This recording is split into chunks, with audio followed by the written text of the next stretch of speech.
As we often do on Weekend Deal, we take on topical issues that can impact not just individuals or a community, but the entire nation. And today is no different as we focus on the debasement of our value system in Nigeria. That's why Francis went out speaking with people and doing deep research. So we'll bring for you authentic and relevant information. Francis, tell us what you found.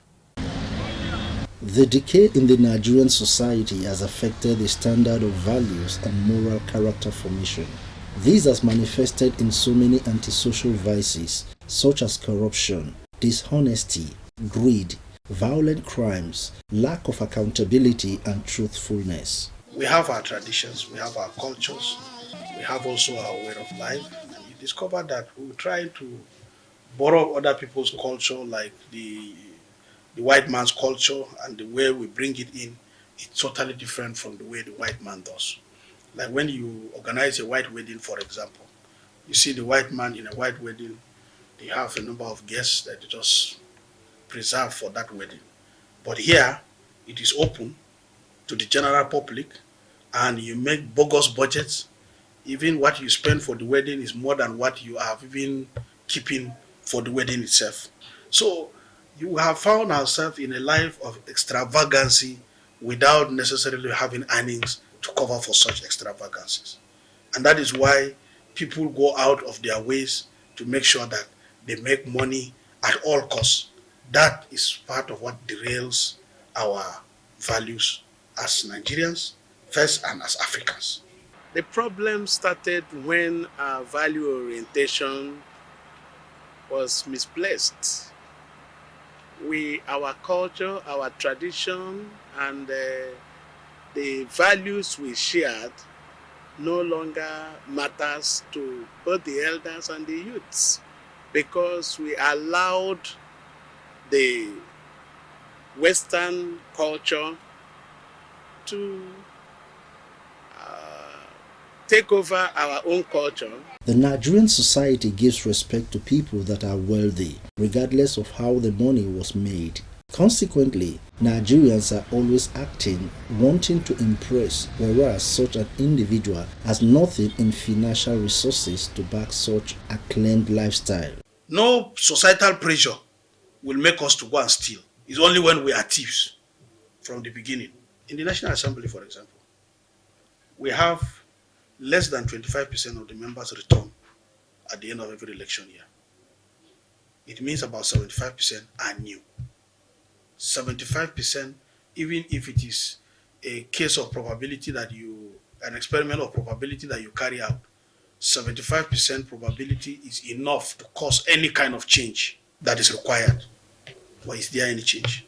Because as many who come into government to loot, those waiting to come in are even greater looters than them. Over the decades, Ashwebi, also known as uniform dress, has become a natural phenomenon, with people and families from other tribes borrowing from the Yoruba culture. However, what is the fascination when some people are dragged to the court for their inability to pay for Ashwebi collected? Has the tradition outlived its usefulness? You wear Ashwebi, you know where Ashwebi. You go to the wedding. What is the difference? What is the difference? It has never been like that. It used to be age group. Age group used to have some kind of formal dressing for themselves. And it used to be within the affordable limit. Now it is categorized. People who want to live a fake life, they pick the category that they do not belong. And the next thing is they start running helter-skelter. It is real madness. The problem we have is the celebrities and social media network has created a very terrible platform for people to live this kind of fake life we are talking about. Some people live fake lives because their concept of self-esteem or value system has been defined and influenced by the society.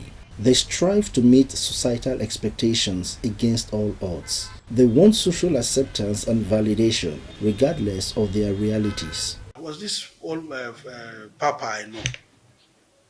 He died when we just went there newly. We spent 1 year. So the corpse was there for like 5 months. And I asked one of the sons, I said, you people have not buried Baba up till now. What is the matter? He said, there's one of our brothers in the UK and one in Canada. We are organizing how they will come so that we can bury. I said, so if they come, what would they do? They are going to bring him back to life. Are they going to talk to him before you now lower him into the grave? He said, no, but this kind of burial is not the type that you just do. He's an old man. We have to celebrate. We have to do this. We have to do that. And I knew that time the man wasn't too old to die. And the ailment he was suffering was not the type that could have killed him then. But because he didn't have money to go to hospital. The value system of any human society determines the level of its development, and choice in turn influences the behavior of every man in the society. You spend millions of naira to organize a wedding, and then the family does not have 500,000 to sustain themselves. Immediately they are wedded, they say their rent has expired, and they start going around begging for money. Meanwhile, you spend 10 times the rent to celebrate. You are responsible to your family. You will not go and engage in an expenditure that is over and above your earnings. Our focus on Weekend Deal today will be on the debasement of our moral values. How did we get here? We sometimes say, do you? If you have the right foundation, if you've been raised with the right values, you know who you are and what you stand for, and how much you spend on frivolities does not define you. Yes, if you have the money and you feel the urge to wear the outfit, the ashwabi, or attend the ceremony, why not? But if you don't have the money, you go borrowing or you go lying to somebody to collect their hard-earned to pay for such frivolities, it's an injustice to yourself. Well, Dayo continues this in-depth and thorough investigation, and she's focusing on social media. It has its positive sides, no doubt, but there's some aspect of it that's encouraging fake life. Dayo, tell us more. Social media is that medium that allows people to publicly share their thoughts, feelings, and lives. It is a big part of young people's social and creative lives. There are, however, bad sides to this obvious excellent medium of connectivity. There is no need having to fake your lifestyle on the social media. Many who see your lifestyle may begin to be putting themselves under unnecessary pressure to be like you, when in the truest sense of it, that is not who you are. But you have to put off that facade, put off that look or that appearance to make it look as if you're okay. People now go out of their way to present the best version of themselves on social media, even if that version is unreal. They lie about their accomplishments, either to make friends or make people envious of them. So there's no point faking your life on social media. Yes, people do that to get attention, to get that attractiveness connected to social media and all. But for the health and mental wellness of people, it is better you are yourself. There's a saying that says, be yourself, others are taken. So if we begin to live those fake lives, and young people now, you agree with me, most of them are on the social media. By the time they look at your lifestyle and they are not sure of how you got all those things, you'll be surprised that they can go to any length just to be like you. Understandably, people want to be seen in the best light, but lying is never a good option. And it is worse when you're faking it on social media because you're technically lying to the entire world. We have celebrities who portray wealth as something you get very easily. And so they tell you they are into one lifestyle, they portray a particular lifestyle, but behind the scene, a lot of them are into illicit acts just to keep pumping that lifestyle they have, introduced or associated themselves with. It is very, very important for we as a society to begin to teach our children values, how to, to understand who they are and to accept who they are. Exaggerated and fabricated social media postings can foster envy, depression, inferiority complex, and anger amongst followers. You agree with me that people live their life more on social media now. You see two persons in the house and two of them may not talk to each other for hours, and they are both on their phones, being influenced by one person or the other. They begin to see how they can pursue to be like that person. The social media apps are naturally not meant to promote lies and pretenses to impress or oppress people. They are meant to allow people connect, enjoy, witness each other's lives and significant events. It's not. You see families, husband and wife, they will come and laugh, do videos. We are seeing it all over the place. We see celebrities come, showcase their life to us. And 2 months after, you hear they are going through divorce, they are separated. You'll be wondering, with that life I saw, with the way you guys were holding each other, with the way you are hugging, and somebody will see that picture or those video and go home and be angry with his or her husband. You don't even take me out, look at so and so, and before you know it, they will have issues. Meanwhile, the person who posted that is also having issues. So they put up a facade that everything is fine, and they are struggling with a lot of pain within. So those pictures, videos, whatever thing you see online, you may need to verify them before you start acting on them. As a matter of fact, you need to pick what you act on social media. The truth is, we must all learn to be happy in real life and not just on social media. Many thanks, Dio. The truth is, if you are a secure person, if you are confident in who you are, you don't need fake life. You don't need to panic people, in quote, with fake things and then go live a life of misery behind. Be you, do you. Is best for you and for everyone you come in contact with. You're watching Weekender. As always, our program is interactive. We want to hear and learn and share your experiences with you. We continue our conversation as we chat with Professor Sam Sma. He's a professor of criminology and security studies at the National Open University in Nigeria. Great to have this chat with you, sir. Thank you very much. Good morning, viewers. Good morning. Perhaps you can turn towards me a little. Okay. Yes. Okay. Are you comfortable? I'm very comfortable. Okay. We're talking about the debasement of our values in Nigeria. And from what I've learned, even while growing up, if we're talking about something, it means there's cause for concern. Are we talking about something amiss? Is it something, as you hear, to say, why? Is it important? We're doing well after all. Tell us. Okay. Let me, first of all, before you disorganize me, let me say thank you to NTA for bringing me here. It's been quite a long while. I used to go to Good Morning Nigeria, but with COVID, I decided to stay a little bit away. So it's been a long time. So I'm back here today. So I want to thank all the people who have invited me.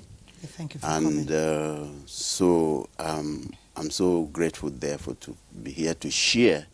I know quite a number of people are watching us. So talking about debasement in Nigeria is a very serious issue. You asked whether is it an issue? Is it an issue? To the minds of quite a number of people, it's really not an issue. The issue is to be able to project yourself. Ends justifies the means. If I'm able to attend to be there, That does it.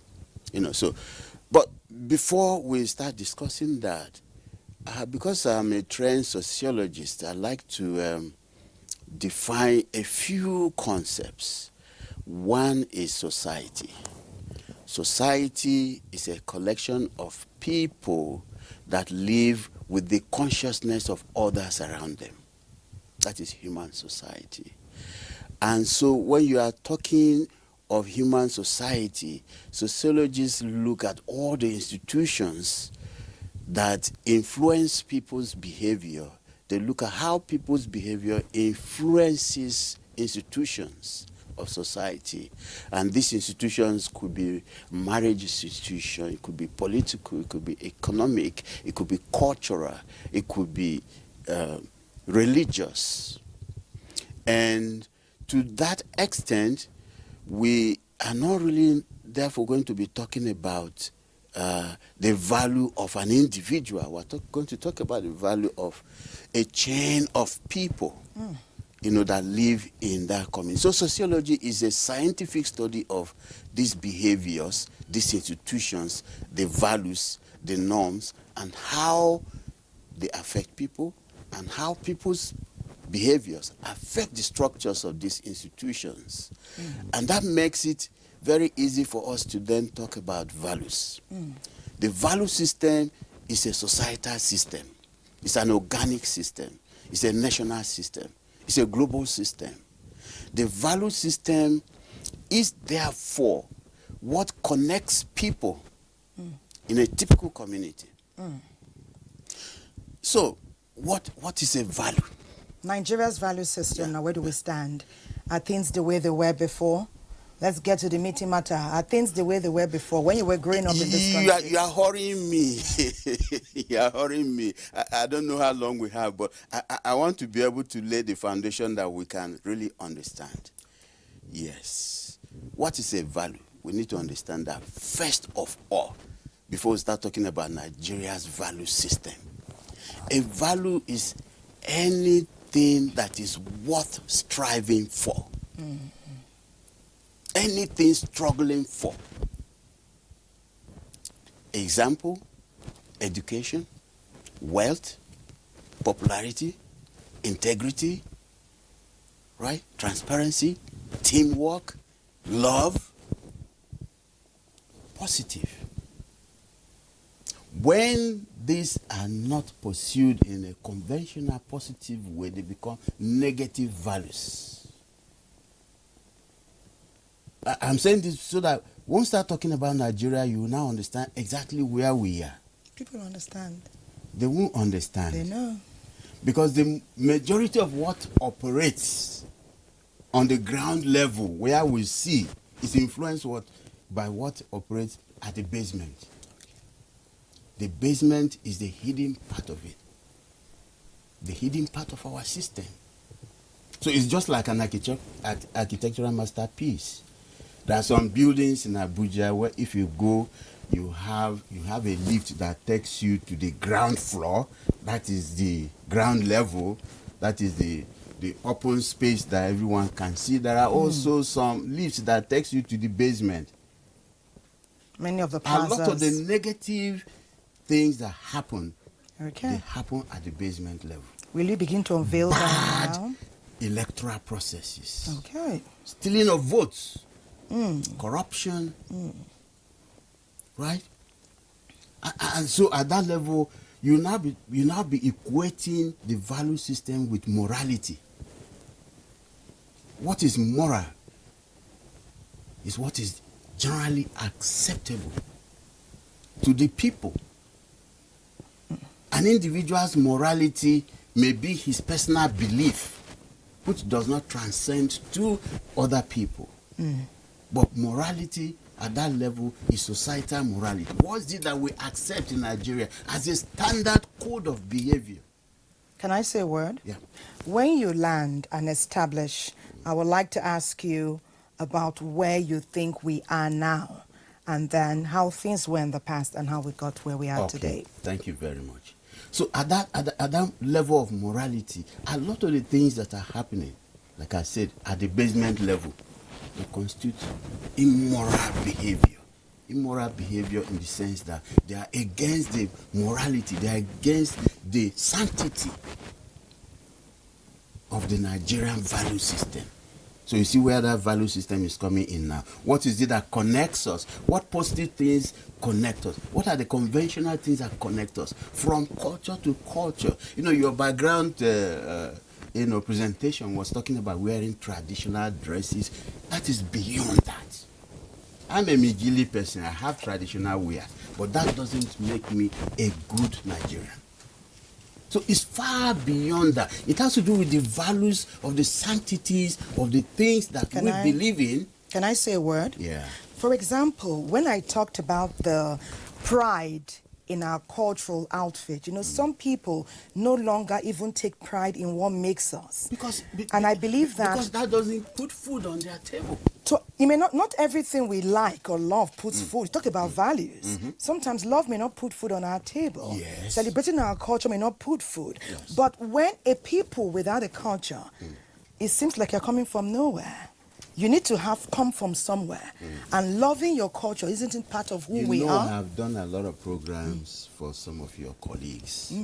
When we celebrate Nigerian cuisines, we celebrate Nigerian marriages, we celebrate Nigeria's independence, and how all this connect to our national values, our aspirations, as where we are heading to as a country, where are we developing, and all these things. To a very large extent, yes, they are reflections of what we are. It's like going to Brazil and then you are not talking about the Brazilian culture. Where are we now and how did we get here? Is this conversation timely or are we just bothering the ears of people? Right, thank you very much. I think it's really very timely to have this discussion. You know, like I was saying at the beginning, when I was introducing myself and my connections to this program, I was saying that a lot has gone under the bridge. They call it a lot of waters, right? So a lot of waters have passed under the bridge. Nigeria is transiting. Nigeria is transforming. Nigeria is changing. The value systems are changing. And the connection with our value system is not just an internal thing. It's not a dynamic thing from within. We're talking of cultural contacts. We're talking of the political environment. We're talking of the justice system.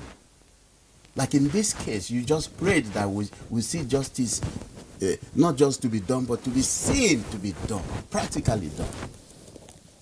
The judicial system, the electoral system. In fact, the executive, the judiciary, and the legislative organs of government. Young people who are growing, who are not finding opportunity to do things in a conventional way, are seeing the breakdown in the laws, they are seeing the breakdown in the values, they are seeing the fact that some people commit crime and go scot-free. They are seeing the administration of justice as being really inequitable. And they are also seeing big people committing crime and they just go and get 7 days from the court. And that is not sufficient? Billions of naira and you are given 6 months or an option of fine. So these young people who are coming, the opportunities are now opening up for them. And so you are actually forcing a cultural revolution. I want you to hold that thought on the cultural revolution because it's a huge word and it has many ramifications. But let us go to Uri now. Uri went out to town and because she's noticed that people they dress nicely and then they walk up to you and they tell you they either have no food, they have no transport, they don't even have a home, and they ask you for help. Often unexpected, sometimes amazing and unbelievable. Ori, tell us more. I'm actually going to Ikeja, and I'm quite encumbered right now with some financial, circumstantial issues. The situation seems to have worsened in recent times. The economic downturn could be a convenient excuse, but the malaise runs far deeper, as the culture of corporate begging predates the current challenges. How make you assist me? What makes this deplorable situation even more noteworthy is that several critical places where this official begging occurs is in the full glare of the public, which is shameful and contradictory to our value system. We have been seen as people of great talent, resiliency, people who are very dogged, having the informal level of intelligence, education that somebody like Ladi Kwali had. So, Africans, in particular Nigerians or Nigeria, that is seen as the giant of Africa, have not been known for begging. So if you see people begging now, it's as a result of societal, most times, injustice. You talk about societal injustice, but nothing stands as a requisite for anybody to beg. Well, our value systems have to do on, are based on hard work, resiliency, family. These are some of the core Nigerian self-sufficiency, and so the corporate begging goes against that. This form of extortion by lazy individuals is tactically carried out by well-dressed men or women who appear decent and present themselves as individuals genuinely in need of assistance. That seems to be the new trend now, especially in Abuja, because you see people looking very responsible, only for them to tell you, please, I'm going somewhere, I don't have transport. Or please, can I get this, can I get that? Because some people, they will tell you, I'm going this way, help me with transport, only for you to turn back. You see the same person who says going this way is asking another person for the same money. So they have taken it as a way of life or a means of livelihood. When you look at our people, somebody will come there for you to say, please, I won't go to Maraba or I won't go to Suleja, please, my transport don't finish. If you don't look at them very well, the clothes you wear, you don't pass your own. You understand? So all this thing is very bad. Nobody will like all this thing. You understand? It's a form of operant conditioning, where you have an immediate reward, but it's intermittent, and so the behavior is very difficult to stop. So they stay in front of malls, supermarkets, churches, mosques, and there they can say things like, I have no money for my transport, or my family member is very sick and needs money, but it's just a tactic to get money from other people. It's not true what they're saying. Because most of them have looked around, there is nothing to do, there is nothing to eat, there is nothing to... Instead of going into armed robbery, they go begging. When you are engaged in corporate begging, you are bringing down your humanity. And this is the place the psychologists will have to come in. To speak, working in tandem with the government for advocacy, the National Orientation Agency. You try to come in and up your game on this, because what does that portend to the nation? If people come in the airport, they see young men begging, can you give me? Now, that is a first impression. That is why it is important that someone at the higher end of authority with a sense of national pride intervenes to stop this shameful racketeering that gives our country a bad name and value system. Many thanks, Ori, our friend, our colleague from NTA Channel 5. I was just going over that with Prof. Sam here. And we said, could this be a fallout of some of these values that have been debased? I was also asking you, Prof. Sam, that this corporate dressing / begging, if people came to us, many of us, and they did not look neat and tidy, many people would be afraid. Many people may not even be willing to help. But sometimes this dressing, corporate or otherwise, looking neat and tidy may make you more... may evoke more empathy from those we seek to get some help from. Yes. What do you think? Yeah, I think it is absolutely correct to appear some little decent, no matter the condition that you are in. Whether it's a cover-up, we can't really say that on the face value. So, but the real background factors that give rise to the issue of this corporate begging in the first place is the fact that there's really not much in circulation. This is not even today. It's the way the economy is managed.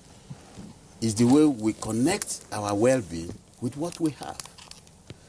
How about businesses, small businesses collapsing under an economic policy that's not friendly to that sector? So you will have people out there who, instead of actually going under the ground level, instead of going to the basement to do crime, to do a lot of things, better come to you. Although it's still another form of deception as it's been reported, but that is more decent, so to speak. It's more decent than simply organizing as an armed gang and terrorizing people and forcing them to give you. So instead of using guns and other lethal weapons, they come to you in a more decent way. Even if they come and deceive you and go back and start smiling that you fell into their trap, that is still more, at least you consciously did it. You still have your own personal integrity. You still have your emotions intact than to be robbed under very heavy presence of armed robbers.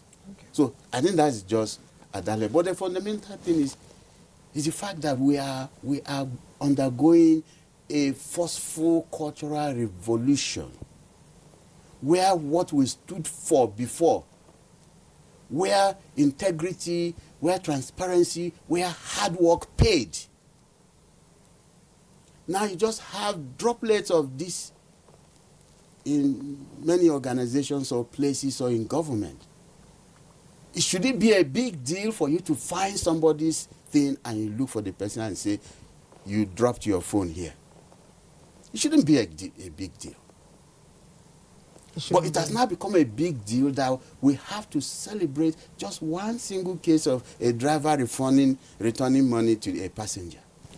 Because the values are no more there. We have eroded the things that really gave us that distinctive nature of being, first of all, human beings and then being Nigerians. You use the word "we have eroded." Yes. Did we consciously and deliberately erode them? Didn't things work better for us when things were as they were? Well, we have moral police. Moral police. They are our parents. They are what we call in sociology significant others. They are our teachers, those who can influence us, those who can speak. And we know this is a leader. We had people who are good moral, or what I call models. They are models in their office. They are models at home as parents. They are models as teachers.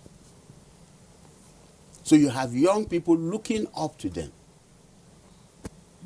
If this is what being a banker means, oh no, when I grow up, I want to be a banker.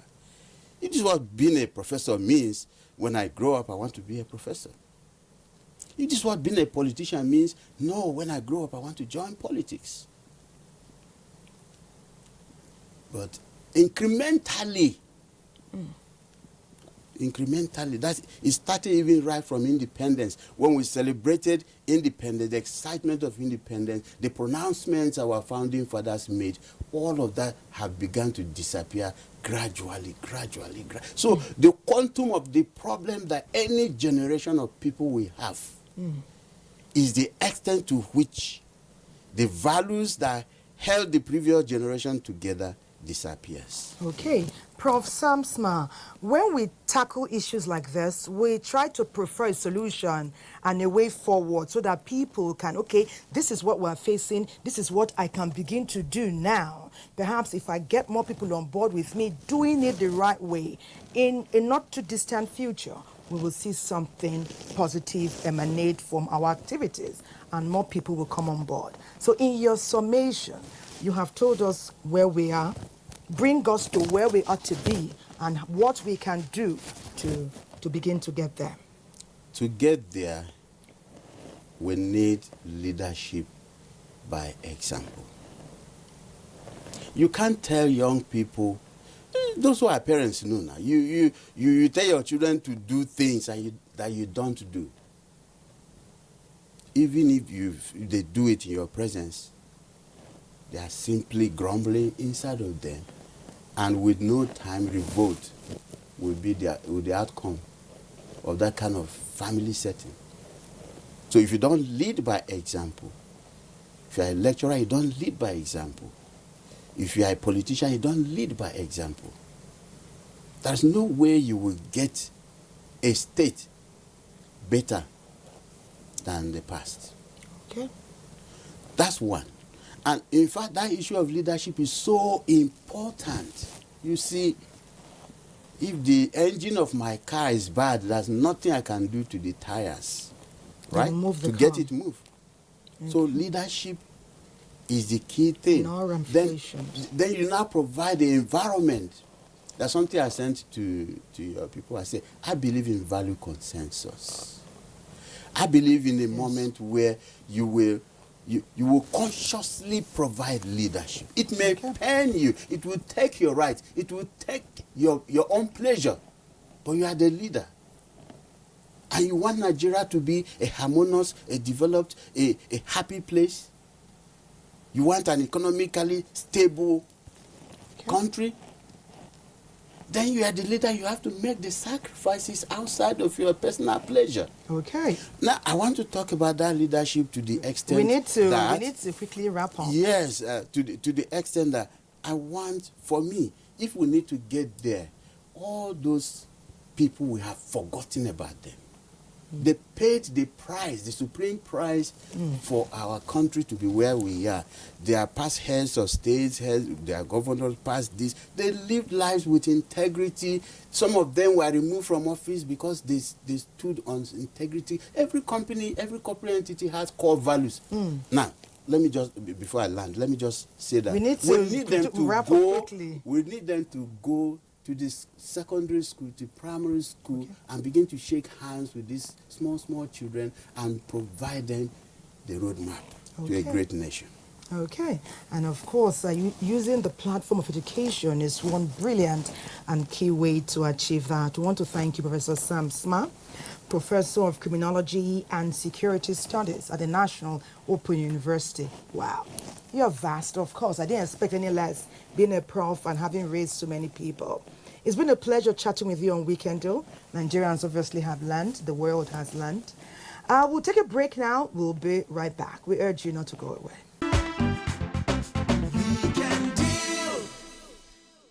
You're watching Weekend Deal. Our program is interactive. We want to hear your thoughts and experiences. It's time to go to Lagos. Again, another trip. And this time we're talking about Ashwebi. It's always a sight to behold when you see a crop of people wearing similar clothing at events and ceremonies. But is there a hidden story beneath some of these events? Lagos, please tell us. Lagos is a major African financial center and the economic hub of the nation. The mega city is also known for its rich lifestyle, which revolves around entertainment.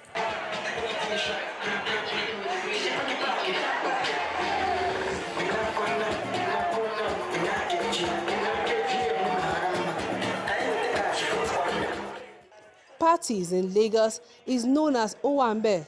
It usually features dance, good food, and of course, breathtaking Ashwebi styles. Ashwebi is a term coined from two Yoruba words, Asho meaning cloth and Ebi which means family, literally interpreted as cloth worn by family.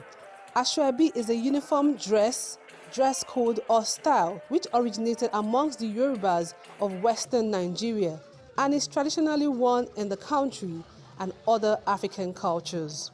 There are several reasons why people wear Ashwebi. The importance of wearing asoebi at parties basically is for uniformity, because when you wear asoebi, you can recognize who is who on asoebi. People want their event to be memorable. It's like having an event without jollof rice. That event is not complete. So people want their party, they want their events to be top notch. So any party without asoebi, that's not a party. The asoebi used to join family together. So it's because of the shame make people make sure that know how I must wear the asoebi. Asoebi adds color and glamour to parties in Lagos with amazing and trending styles usually displayed at birthdays, weddings and burial ceremonies. Lagosians always look forward to the selected asoebi as it is believed it makes a statement about the class of people in an event. When you say you want baby pink for your event, the moment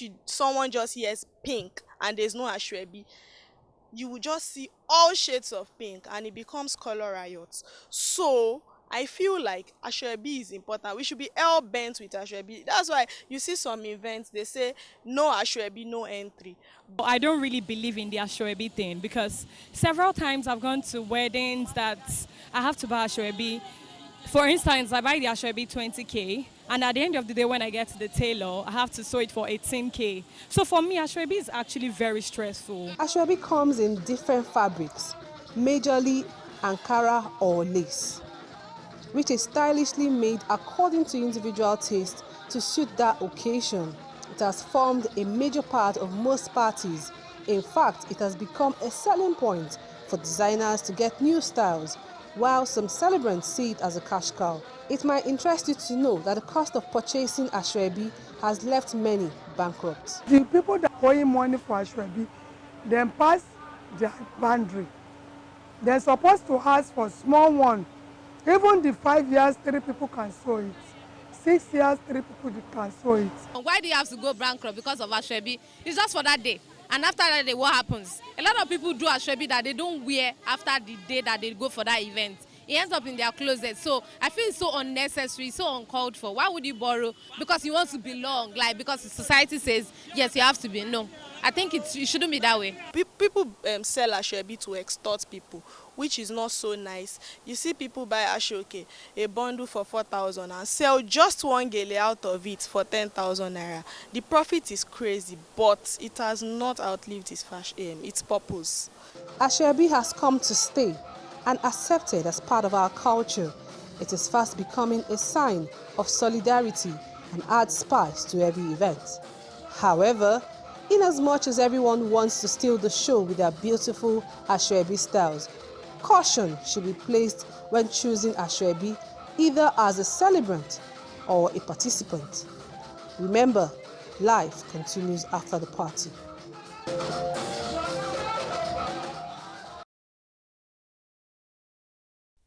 Thank you, Channel 10 Lagos. Caution on the part of the provider, the celebrant of the event, and caution on the person purchasing.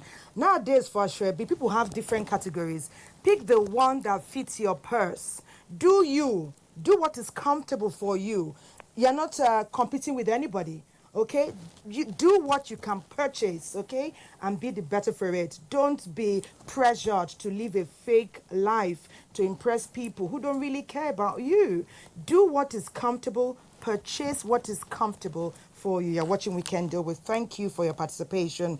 Paul from Makadi in Benue State says, the situations and conditions in our country at different times have caused some citizens to erode good values. I love what Prof. Sam Smar is saying. Leadership by example is very key. Thank you, Paul. So during the week, we had a conversation with the Director General of the National Council of Arts and Culture, Otumba Segun Rushawe. As usual, we learned a lot. You will too.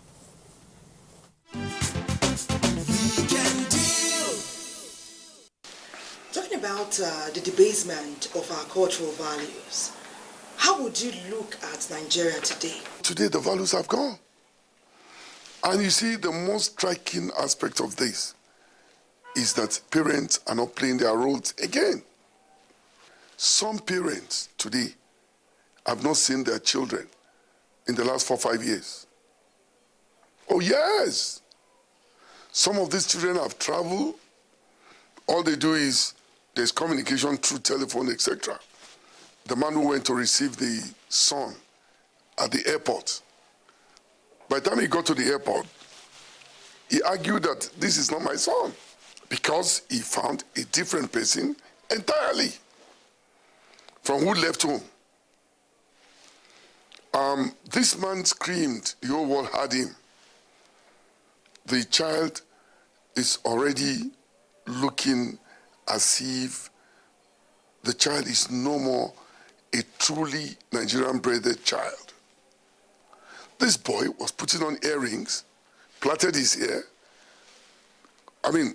did some funny things on his body.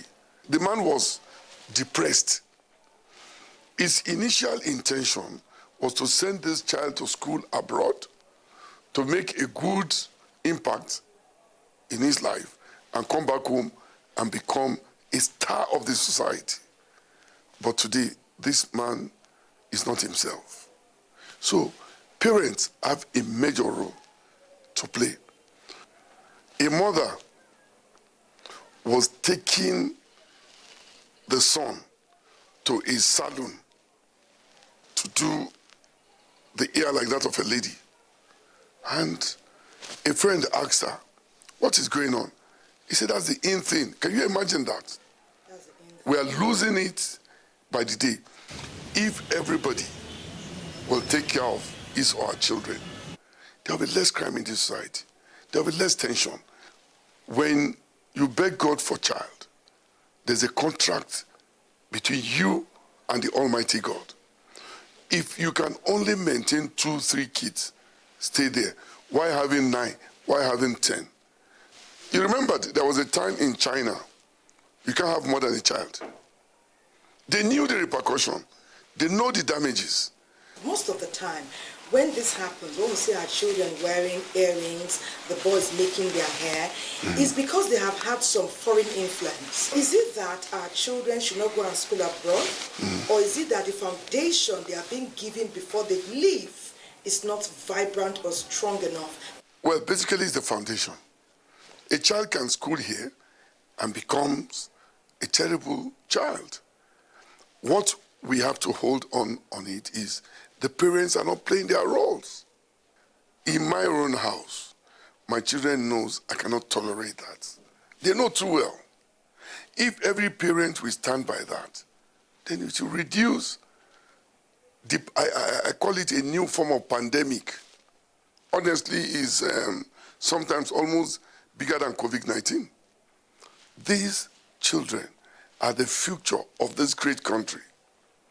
If we don't quickly arrest this situation, it will be worse than Yahoo Yahoo or the Boko Haram. Are you now saying that because of a male wear dreadlock, male children or male folk, some wear dreadlocks and earrings, it makes them irresponsible or unable to hold public and responsible positions? No. You see, first and foremost, in the Western world, where they run some of these things and they promote it, they have some medical backgrounds and medical support. You see, God did not make a mistake in creating a woman and creating a man. There are things a woman could manage. There are pains a woman could manage. That is why if you look, most women don't have beards. If you are saying you want to change your sex from a male to female or from female to male, you're already even challenging God. Because God knows best why we are created. So most parents should have the fear of God in all of this. We need to quickly reorientate our people to know the damages of all of this. Do you know that there are things a woman can manage that a man cannot go near? But today, because of our attitude, we open up all. Open up all for who? To endanger the lives of the youths who are the future leaders of Nigeria. We are feeling the changes on all fronts. We have challenges with our security. We have challenges in our education system. We have challenges in leadership at all spheres. We have challenges in the home. There's armed robbery, there's gangsterism, there's cultism. Even now, female women are joining cults. That is a case in Enugu very recently. Are these things, these areas we have neglected, are they the causative factors that have brought us to this point where we are? And if left unchecked, where do you see Nigeria going? Parents have a role to play. Those days, nannies are to take care of the children some few hours or some few time. But these days, the nannies are the mothers of these children. Most times, the nannies even abuse these children. That the children have become used to the abuse. The parents are not aware. In the nearest picture, the child will now come out in his or her true colors.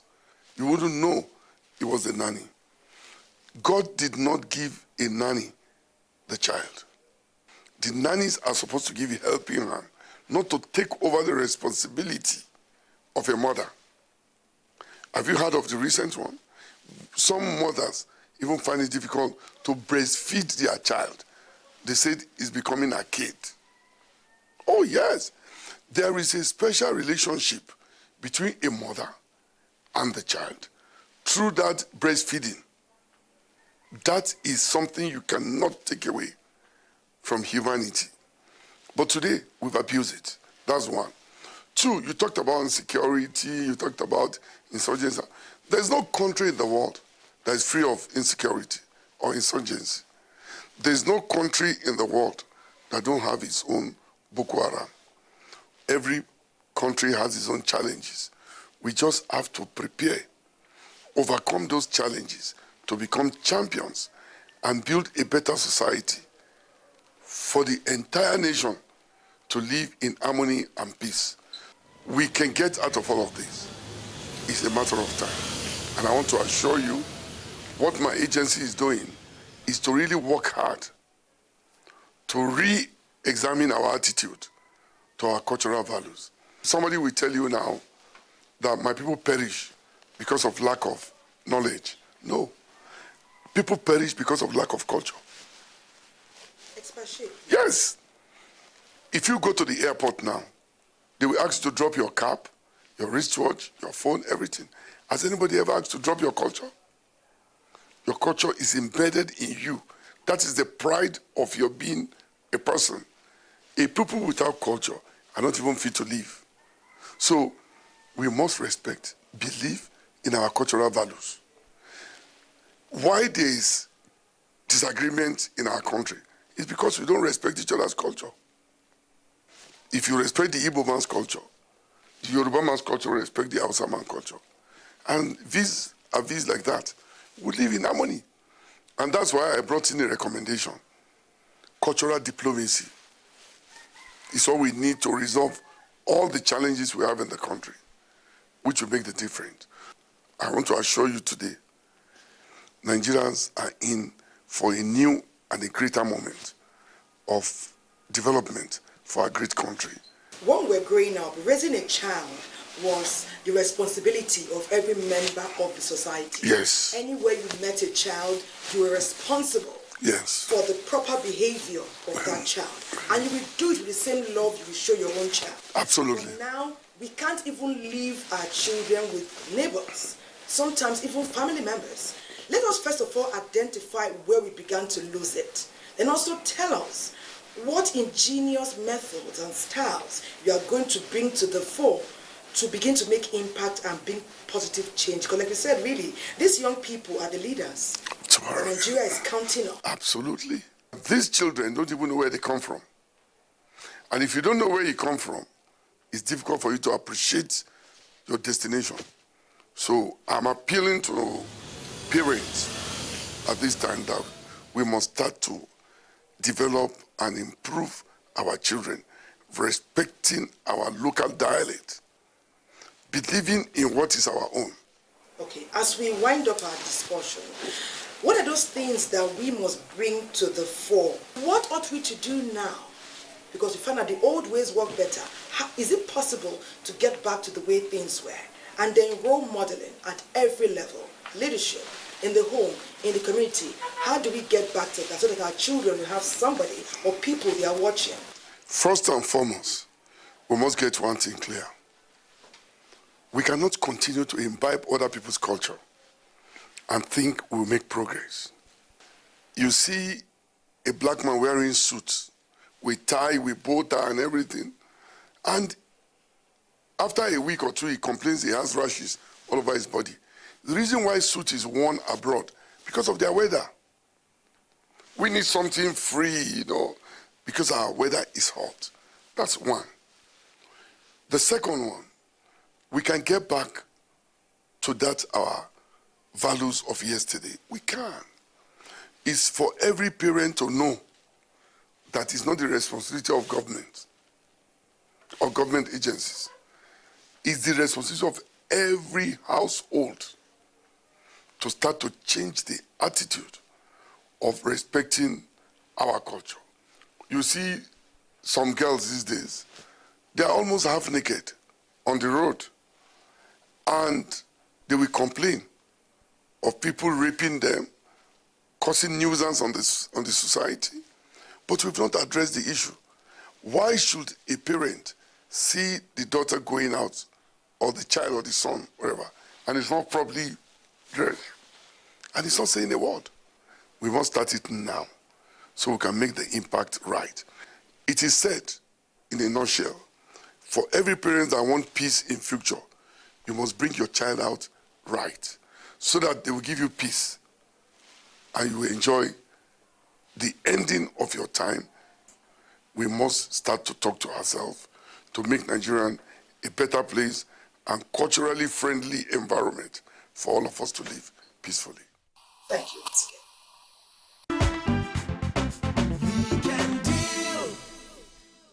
We've come to the peak of our package. We thank you for staying through with us. Thank you for your contributions. We expect you to continue tomorrow.